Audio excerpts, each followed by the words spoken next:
Guillaume Canet. Ces troubles très handicapants aggravés par sa forte consommation de cannabis. Ce mercredi 8 février, Guillaume Canet s'est confié sans filtre sur sa consommation de cannabis. Et sur les conséquences agaçantes que cela a eues sur son quotidien. Un Guillaume Canet sans filtre. Invité ce mercredi 8 février de l'émission Legend de Guillaume Pli, le réalisateur des Astérix et Obélix.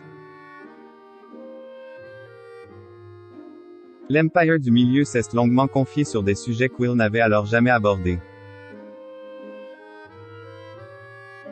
Ainsi, il a par exemple évoqué une anecdote hilarante mais qui aurait pu être très grave, avec Bixante Lizarazu et qui l'a inspiré pour son film Les Petits Mouchoirs. Il a également révélé comment Marion Cotillard, pour le taquiner, lui a fait une belle frayeur pendant sa plus grosse cuite. Mais avant tout cela, c'est avec davantage de sérieux que Guillaume Canet s'est exprimé sur sa forte consommation de cannabis, par le passé. Et surtout sur les conséquences que cela a eues sur son quotidien.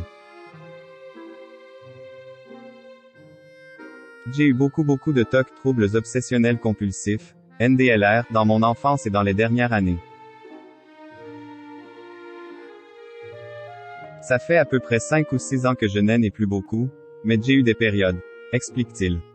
Des troubles qui ont été accentués par la drogue. Comme je fumais pas mal de pétards à une époque, c'était encore pire, avoue le compagnon de Marion Cotillard. Cela a tellement accru ses manies que cela en devenait presque maladif. En fait, je pouvais me garer, monter chez moi au 5e étage sans ascenseur et me dire, non, je n'aille pas fermer la voiture. Alors que je l'avais fait 20 fois. Donc je redescendais, faisais le tour de la voiture et je repartais, mais au bout de la rue je pouvais douter et revenir, développe le père de Marcel et Louis. Guillaume Canet, un grand angoissé. C'est grâce à l'aide d'un psychologue que Guillaume Canet est parvenu à se débarrasser de ses TOC. Il a alors compris qu'il s'agissait d'une réaction liée à ses angoisses.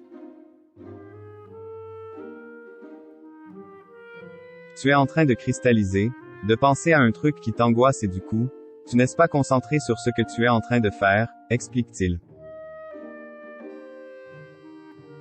Et des angoisses, Guillaume Canet en a payé le accent aigu tort. Les robinets fuyaient de partout, chez moi. Parce que je les fermais à fond, pour être sûr que ça ne coule pas, mais en fait les joints morflaient, lâche-t-il dans un éclat de rire, avec le recul. Pas de doute, le travail qu'Will a effectué sur lui-même ne peut être que bénéfique.